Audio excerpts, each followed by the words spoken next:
Samsung Galaxy S25 Ultra এবং এইটার review ভাই অলরেডি আপনারা অনেক দেখে ফেলছেন, বাট আজকে চলেন আমরা ভিন্ন অ্যাঙ্গেলে আলাপ করি। গত এক মাস ধরে স্যামসাং গ্যালাক্সি S25 Ultra আমি আমার মেইন ডিভাইস হিসেবে ব্যবহার করেছি। দুইটা সিম কার্ড ব্যবহার করেছি, আমার সমস্ত ব্যাংক এবং MFS অ্যাকাউন্ট এখানে লগ ইন করেছি। Pathao, Uber, Foodpanda, Foodi, Daraz, Facebook, YouTube, WhatsApp, একটা ফোনে আমি প্রতিদিন যা করি গত এক মাস ধরে স্যামসাং গ্যালাক্সি S25 Ultra সেগুলোই করেছি এবং আমার যে রিয়েল এক্সপিরিয়েন্স সেটাই লিপিবদ্ধ করে রেখেছি আপনাদের সঙ্গে শেয়ার করার জন্য। So welcome to the real life review of Samsung Galaxy S25 Ultra। Video শুরুতে একটা জিনিস জানিয়ে রাখি ভাই, এইটার দাম আমাকে জিজ্ঞেস করিয়া লজ্জা দিবেন না, তার কারণ হচ্ছে দাম প্রতিনিয়ত কমে আবার বাড়ে। জানি না ভাই, একটা দাম আমি বলে দিলাম, এরপরে দোকানে গিয়ে গঞ্জাম করলেন আর কি, অথবা আমার গালি দিলেন। হ্যাঁ, সো এই ফোন কেনার জন্য আপনাদেরকে যেতে হবে বাংলাদেশের অন্যতম সেরা একটা প্রতিষ্ঠান রিও ইন্টারন্যাশনালে। আর আপনি যদি অ্যান্ড্রয়েড পছন্দ করেন, আর বুঝলাম যে আইফোন পছন্দ করেন অথবা শাওমি পছন্দ করেন, যাই করেন না কেন, রিও ইন্টারন্যাশনালে পেয়ে যাবেন সর্বনিম্ন দামে authentic product. Bashundhara city, Jamuna future park, দুই জায়গাতেই তাদের ফিজিক্যাল শোরুম রয়েছে। অনলাইন অ্যাক্টিভিটিও খুবই চমৎকার। তাদের সম্পর্কে বিস্তারিত সকল কিছু আমি দিয়ে দিচ্ছি ভিডিও ডেসক্রিপশনে। দেখেন, এই ফোনটার স্পেক সহ অন্যান্য সবকিছু কিন্তু গুগলে সার্চ করে আপনি বের করে ফেলতে পারবেন, পড়ে নিতে পারবেন। ইভেন অনেক রিভিউ দেখেছেন আপনারা, ইনডেপথ রিভিউ দেখেছেন। বাট আজকে আমি রিয়েল লাইফ পারফরমেন্স কেন শেয়ার করতে চাচ্ছি আপনাদের সঙ্গে জানেন ভাই? দামি দামি ফোন তো আমরা সবাই কিনি, কিন্তু এই দামি ফোনগুলোর যে ফিচারগুলো আছে এগুলো আমাদের প্র্যাকটিক্যাল লাইফে কতটুকু আসলে দরকার, সেইটাই আসলে আমি খুঁজে বের করার চেষ্টা করেছি এবং আপনাদের সঙ্গে শেয়ার করতে চেয়েছি। ভাই, এইটার ডিজাইন নিয়ে আর আমি কি আর বলবো, আপনারা তো অনেক শুনেছেন এর আগে। S24 Ultraর সঙ্গে কিন্তু যে অনেক মিল আছে সেটা না। হ্যাঁ, কর্নারগুলো এখন অনেক বেশি রাউন্ডেড হয়েছে, এর ফলে হাতে ধরে আরো বেশি কমফোর্ট ফিল করা যায়। But I personally did not like the new camera rings which look so cheap. মানে রিংগুলো চারিদিকে কি একটা লাগিয়ে দেওয়া হয়েছে নতুন করে, একটু আলোর বিপরীতে ধরলে জল করে। এইটাতে না কেমন জানি কম দামি একটা ফিল পাওয়া যায়। এর চাইতে গ্যালাক্সি S24 Ultra আরো অনেক বেটার ছিল। এর স্টাইলাস পেনের ব্লুটুথ কানেক্টিভিটি নেই, এটা অনেকেই হয়তো অলরেডি জেনে গিয়েছেন। শুধু তাই না, ব্লুটুথ না থাকার ফলে যেটা হবে, এয়ার গেস্টার আপনি করতে পারবেন না। রিমোট ক্যামেরা শাটার হিসেবে এই জিনিসটা অনেকে ইউজ করতেন, ফোন দূরে রেখে ক্লিক করতেন আর কি, ওই কাজটা করতে পারবেন না। তবে এই ফোনটার যে ডিউরেবিলিটি সেইটা আগের মতোই রয়েছে, সেই লেভেলের ডিসপ্লে প্রোটেকশনও রয়েছে, কিন্তু নেই কোনো IP69 রেটিং। মানে পানি থেকে এই জিনিসটাকে একটু সাবধানে রাখতে হবে। ফোনটা এবার বক্সি শেপের এবং এতটাই বক্সি যে ফ্ল্যাট সারফেসে আপনি এটাকে এমনিতে রেখে দিতে পারবেন পেছনে কোনো কিছু সাপোর্ট ছাড়াই। অবশ্য আমাদের জন্য বেশ ভালোই হয়েছে, ফুটেজ নেওয়ার ক্ষেত্রে অনেক কষ্ট লাঘব হয়েছে আমাদের। অন্য ফোনে যেটা হয় পেছনে কিছু একটা দিয়ে রাখতে হয় আর কি। Now about the display, I really don't have any complain about the display and it is almost same as S24 Ultra। Of course I really like the anti reflective display which is a game changer in smartphone industries. হার্ডওয়্যারে সে বেশ ভালো একটা জাম তারা করেছে, করতেই হবে ভাই, এটা বিশ্বের সেরা ফোনের মধ্যে অন্যতম একটা ফোন। স্ন্যাপড্রাগন 8 Gen 3 থেকে এবার তারা 8 Elite চলে এসেছে, এলিট ক্লাবের মেম্বার হয়ে গেছে। তবে ভালো ব্যাপার হচ্ছে স্যামসাং এর ফ্ল্যাগশিপ ফোনগুলোতে এর আগে আমরা যেটা দেখতাম যে এক রিজনের জন্য এক ধরনের চিপসেট তারা ইউজ করতো, নিজস্ব যে Exynos চিপসেট ছিল সেটা তারা ব্যবহার করতো অনেক কান্ট্রির জন্য। এইবার একটা চিপসেট ভাই, এবং 2025 সাল হচ্ছে স্ন্যাপড্রাগন Elite 8 এর যুগ। দেখেন, স্ন্যাপড্রাগন 8 Gen 3 কিন্তু অলরেডি টু পাওয়ারফুল একটা চিপসেট, যেটা আমার Xiaomi 14 Ultraতে আমি ব্যবহার করতেছি। সেখানে আরো বেশি পাওয়ার আসলে কেন দরকার, এইটা ভেবে দেখার দরকার। হ্যাঁ, বুঝছি আপনার অনেক টাকা পয়সা আছে, আপনি একটু ফোন কিনবেন, সেরাটাই কিনবেন, কিন্তু ভাই একটা জিনিস ভেবে দেখেন, ধরেন আপনারা 2 জন মানুষ, সঙ্গে একটা বাচ্চা আছে, 3 জন মানুষের জন্য 20 রুমের একটা বাড়ি আপনার কি কোনো দরকার আছে আসলে? সঙ্গে 20 জন কর্মচারী, তারা কি করবে ভাই? এখন যেহেতু আপনার অনেক টাকা পয়সা আছে, হঠাৎ খবর পাইলেন যে অন্য এক জায়গায় আরো সুন্দর একটা বাড়ি পাওয়া যাচ্ছে এবং সেখানে রুম 30টা এবং 30 জন কর্মচারী সহকারে ওই বাড়িতে আপনি উঠে গেলেন। এবার কোন আসলে 30টা রুম দিয়ে আপনি কি করবেন আসলে? আপনি তো সর্বোচ্চ 3টা 4টা বা 5টা রুমে আপনি থাকলেন, মেহমান আসলো 10টা রুম ইউজ করলেন। এত রুমের এবং এত লোকের কি আদৌ আপনার কোনো দরকার? মানে আমার পয়েন্টটা হচ্ছে, এই যে দামি দামি ফোন আমরা কিনি, এর যে এত পাওয়ার, এই পাওয়ার কিন্তু আমরা অনেক সময় জানিও না যে আমাদের আমাদের ফোনে কি কি আছে, আমার সেরাটাই কিনতে হবে, আমার টাকা আছে ভাই, আমার টাকা আমি কিনবো, তোমার কি? এনিওয়ে, আমার মনে হয় না যে মানুষ এটা শুধু স্ন্যাপড্রাগন 8 এলিটের জন্য কিনবে। স্যামসাং ফোনের আলাদা একটা ব্যাপার আছে ভাই, মানে শুধু যে পাওয়ারফুল প্রসেসর সেইটা না, এর যে One UI 7 এইটা কিন্তু এই ফোনটাকে জোস করে তুলেছে। মানে এর চাইতে ভালো পারফরমেন্স আর হইতে পারে না আসলে অ্যান্ড্রয়েডে অন্তত। মানে এই জিনিসটা লিটারালি আইফোনকেও কিন্তু টেক্কা দিচ্ছে কোথাও কোথাও। বাই দ্য ওয়ে, এই জায়গায় একটা জিনিস আমি বলে রাখি, আইফোন ভার্সেস অ্যান্ড্রয়েড নিয়ে তো অনেক কথাবার্তা হয়। এখন ম্যাক্সিমাম ক্ষেত্রে আইফোনওয়ালাদের যুক্তি একটাই থাকে যে এটা আইফোন ভাই, এটা আপনি বুঝবেন না, হ্যাঁ অ্যান্ড্রয়েড তো স্লো। আরে ভাই, আমরা সবসময় যে কাজটা করি সেইটা হচ্ছে যে আইফোনের সঙ্গে আমরা সবসময় আসলে কম দামি অ্যান্ড্রয়েড ফোনের কম্পেয়ার করি। আসেন না, কম্পেয়ার হয়ে যাক এরকম, মানে শেয়ানে যদি লড়াই না হয় তাহলে তো হইল না ব্যাপারটা। স্ন্যাপড্রাগন 8 Gen 3 যুক্ত Xiaomi 14 Ultra আমি ব্যবহার করতেছি অনেক দিন ধরে, এবং টু বি ভেরি অনেস্ট আমার কাছে না পারফরমেন্সের দিক দিয়ে এই দুটো ফোনের মধ্যে খুব বেশি পার্থক্য মনে হচ্ছে না। মানে ওই যে 20টা রুম আর 30টা রুমের ব্যাপার আর কি, মানে আপনার কাছে ওই দুইটা প্রায় একই লাগবে। যদিও স্যামসাং এর One UI এর কাছে কিন্তু Xiaomi-র এই HyperOS একেবারে বাচ্চা, মানে লিটারালি কোনো জায়গায় আপনার কাছে খেলনা মনে হইতে পারে, এত ফার্নিশড এবং এত কাস্টমাইজেবল, মানে এইটাকে চোখ বন্ধ করে অ্যান্ড্রয়েডের সেরা UI বলা যায়। আমরা এই ফোনটার AnTuTu টেস্ট করেছিলাম অলরেডি, আপনারা জানেন, তারপরও বলি স্কোর এসেছে 21,31,558। তবে এই চারটার দিকে একটু খেয়াল করে দেখেন, স্ন্যাপড্রাগনের 8 এলিটের সঙ্গে কিন্তু হাড্ডাহাড্ডি লড়াই করছে Dimensity 9400। Vivo X200 ফোনের রিভিউ আমরা রিসেন্টলি করেছিলাম এবং ওইটার স্কোর কিন্তু অনেক বেশি এসেছিল। যদিও Vivo X200 ফোনটা Samsung Galaxy S25 এর Geekbench-এর স্কোরের কাছে আসলে দাঁড়াইতে পারে নাই। সো সব কথা শেষ কথা হচ্ছে, যদি আপনার কাছে অলরেডি একটা S24 Ultra থাকে তাহলে শুধুমাত্র পারফরমেন্সের জন্য আসলে এই ফোনে সুইচ করার কোনো মানে আমি দেখতেছি না। যাই হোক, আমার কথা আমি বললাম ভাই, আপনার টাকা আপনি কিনবেন না, আমার তো কিচ্ছু বলার নাই। অবশ্য S24 Ultraর শার্প কর্নারের কারণে যদি আপনারও প্যান্ট ছেড়ে এই যে ছবিগুলো দেখতে পাচ্ছেন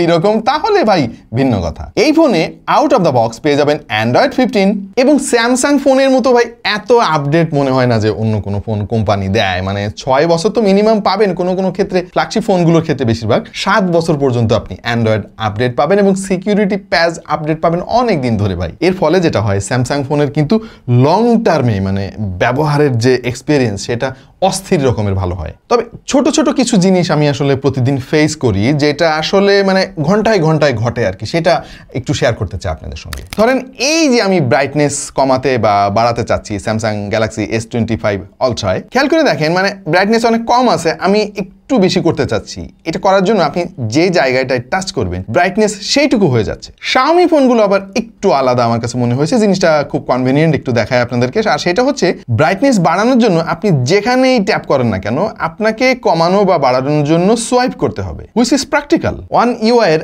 আরেকটা ব্যাপার আসলে আমার জন্য স্পেশালি একটু ডিল ব্রেকিং, আর সেইটা হচ্ছে ভাই অ্যাপ ক্লোন করা যায় না। হ্যাঁ, কিছু অ্যাপ ক্লোন করা যায়, 4-5টা সোশ্যাল মিডিয়ার অ্যাপ ক্লোন করা যায়, এর বাইরে যে কোনো অ্যাপ আপনি ক্লোন করতে পারবেন না। এই জিনিসটা আমার অনেক বেশি লাগে কেন, আমার স্টুডিও এবং বাসা মিলিয়ে অনেক AIoT ডিভাইস আছে এবং বিভিন্ন অ্যাপ দিয়ে এগুলোকে কন্ট্রোল করতে হয়। যখন আমি স্টুডিওতে থাকি তখন তো এখানকার AIoT ডিভাইসগুলো আমি কন্ট্রোল করি একটা অ্যাপ দিয়ে, ওই একই অ্যাপ আবার বাসায় লাগে। যেহেতু আমার বাসা এবং স্টুডিওর AIoT ডিভাইসগুলো আলাদা এবং ওয়াইফাইয়ের নেটওয়ার্কও আলাদা, সুতরাং অ্যাপ ক্লোন করা ছাড়া আমি এই কাজগুলো করতে পারি না। সো যেহেতু আমার এটা প্রতিদিনই লাগে, আমার জন্য আসলে এটা একটা সমস্যা। আর একটা জিনিস আমি অনেক মিস করি, এইটা আসলে স্যামসাং আসলে কেন পাত্তা দিচ্ছে না আমি জানি না, IR ব্লাস্টার নাই। IR ব্লাস্টারটা খুব কাজের একটা জিনিস আমার জন্য বিশেষ করে, কারণ আমার প্রতিদিনই জিনিসটা লাগে। এসি অন অফ করতে হয়, টিভি অন অফ করতে হয়, ভাই হাতের কাছে রিমোট খুঁজে পাই না, কি একটা যন্ত্রণা। ফোন থাকলে মোটামুটি এই জিনিসগুলো নিয়ে চিন্তা করা লাগে না। One UI এর আরেকটা ব্যাপার আমি খেয়াল করেছি যেটা আমার জন্য একটা সমস্যা, ভাই কিছু মনে নিন না, ছোট অনেক জিনিস আমি দেখাইতেছি আর কি, হয়তো অনেকের জন্য গুরুত্বপূর্ণ হবে না,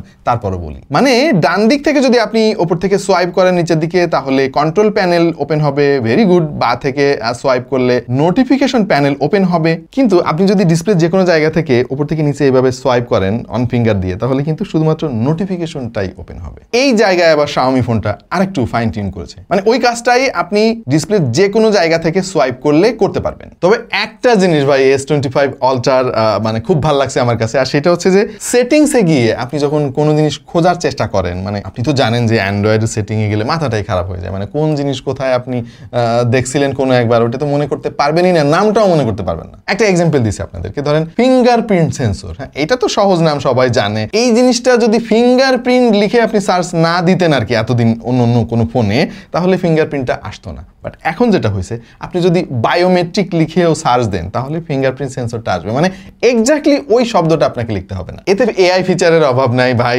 কিন্তু এই 2025 সালে এসে না এই জিনিসগুলো নিয়ে আলাপ করে আমি ভিডিওটা লম্বা করতে চাচ্ছি না। সার্কেল টু সার্চ আছে, এআই ইরেজার আছে, এই দুটোই মোটামুটি একটু কাজের আর কি। আর বাদ বাকি যা আছে এটা খুব বেশি যে কাজে লাগে বইটা জোর দিয়ে বলা যাচ্ছে না, অন্তত সবার জন্য। তবে এখানে একটা ক্যাচ আছে, স্যামসাং বলতেছে যে এই যে এআই ফিচারগুলা, এইটা কিন্তু বেশি দিন ফ্রি থাকবে না, এরপরে আপনাকে পয়সা দিয়ে কিনতে হবে। এই জিনিসটা ভাই আমার কাছে ভালো লাগলো না, কেমন জানি একটু ছোট লোকই লাগলো আর কি। টকিং অ্যাবাউট দ্য ব্যাটারি, এতে ব্যবহার করা হয়েছে S24 আলট্রার মতো 5000 mAh এর ব্যাটারি। এইখানেও একটা ক্যাচ আছে, যেটা স্যামসাং আসলে কাজটা ভালো করে নাই। স্যামসাং, তুমি কাজটা কিন্তু ভালো করো নাই, কারণ পুরা দুনিয়া যখন সিলিকন কার্বনের দিকে চলে যাচ্ছে এবং বেশি বেশি ক্যাপাসিটির ফোন আমাদেরকে উপহার দিচ্ছে, সেখানে লিথিয়াম আয়ন ব্যাটারিতে স্যামসাং কেন এখনো পর্যন্ত আসলে ঠিক আছে আমি ঠিক জানি না। লিথিয়াম আয়নের সঙ্গে স্যামসাং এর কি প্রেম আছে ভাই, ছাড়তে পারতেছে না, আমি ঠিক বুঝলাম না ভাই।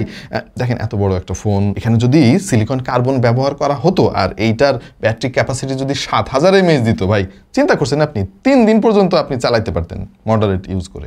নিয়ে 45 ওয়াটের ফাস্ট চার্জিং সাপোর্ট রয়েছে আগের মতো, এবং ব্যাটারি ব্যাকআপ কিন্তু ভালো, মানে এটা নিয়ে কমপ্লেন দিতে পারতেছি না। 5000 mAh এর ব্যাটারি হলেও এদের ইউআই এর কারণে আর 3 ন্যানোমিটারের চিপসেটের কারণে 9 থেকে 10 ঘন্টা পর্যন্ত এসওটি আপনি মোটামুটি পেয়ে যাবেন। ওয়্যারলেস চার্জিং আছে ভাই, 15 ওয়াটের দিছে আর কি, দেওয়ার দরকার, কিন্তু আইফোনের মতোই ম্যাগনেটিক ওয়্যারলেস চার্জিং সাপোর্টটা নাই, মানে চুম্বক যেহেতু নাই, কোনো জিনিস আপনি লাগায় রাখতে পারবেন না, এর জন্য আবার আপনাকে দামি ব্যাক কভার ইউজ করতে হবে। অলরাইট, এইটার ক্যামেরা নিয়ে অনেক কথাবার্তা হয়েছে ভাই। 200 মেগাপিক্সেলের মেইন সেন্সর আছে এখানে, 10 মেগাপিক্সেলের একটা টেলিফটো লেন্স আছে, আরো আছে 50 মেগাপিক্সেলের একটা পেরিস্কোপ টেলিফটো লেন্স, এবং আলট্রা ওয়াইড সেটাও 50 মেগাপিক্সেলের। পিকচার কোয়ালিটি আনডাউটেডলি মানে অন অফ দ্য বেস্ট, মানে এটা কিছু কিছু ক্ষেত্রে না আইফোনকেও ছাড়িয়ে গিয়েছে। প্রচুর ডিটেইল পাবেন আপনি, ডাইনামিক রেঞ্জও আসলে সেরার কাতারে। লো লাইটে এটা ছবি কিন্তু দুর্দান্ত আসে, যদিও কিছু কিছু জায়গায় একটু নয়েজ জেনারেট করে ফেলে, সেটাই করার কথা। আর স্যামসাং এর ফ্ল্যাগশিপ ফোনের ক্যামেরা ভাই আজকাল জুম মাস্টার, এই ফোনের ক্যামেরা দিয়ে দূরের ছবিও আপনি অনেক ঝকঝকা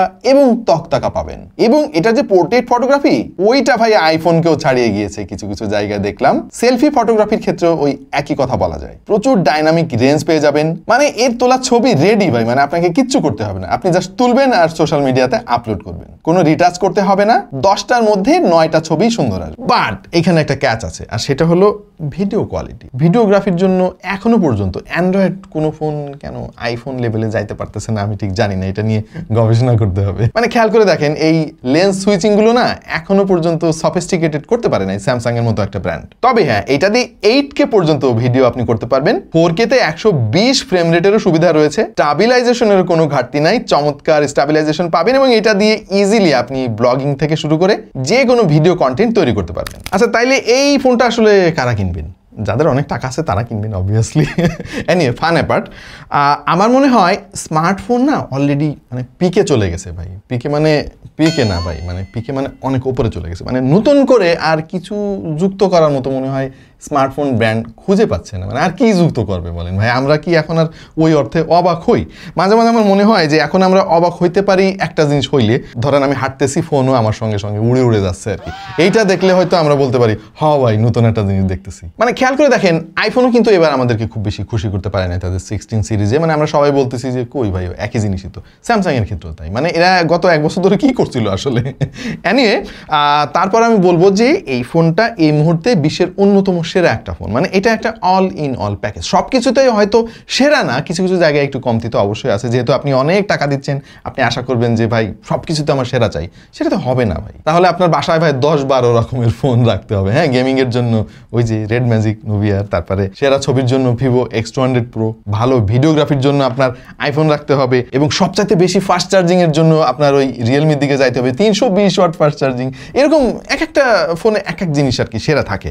বাট সব মিলিয়ে আমি বলবো যে আপনি যদি টাকাওয়ালা মানুষ হন এবং এই মুহূর্তে আপনি একটা অ্যান্ড্রয়েড ফোন কিনবেন, আপনার সেরাটা দাও, তাহলে আপনি গ্যালাক্সি S25 আলট্রা কিনে ফেলেন।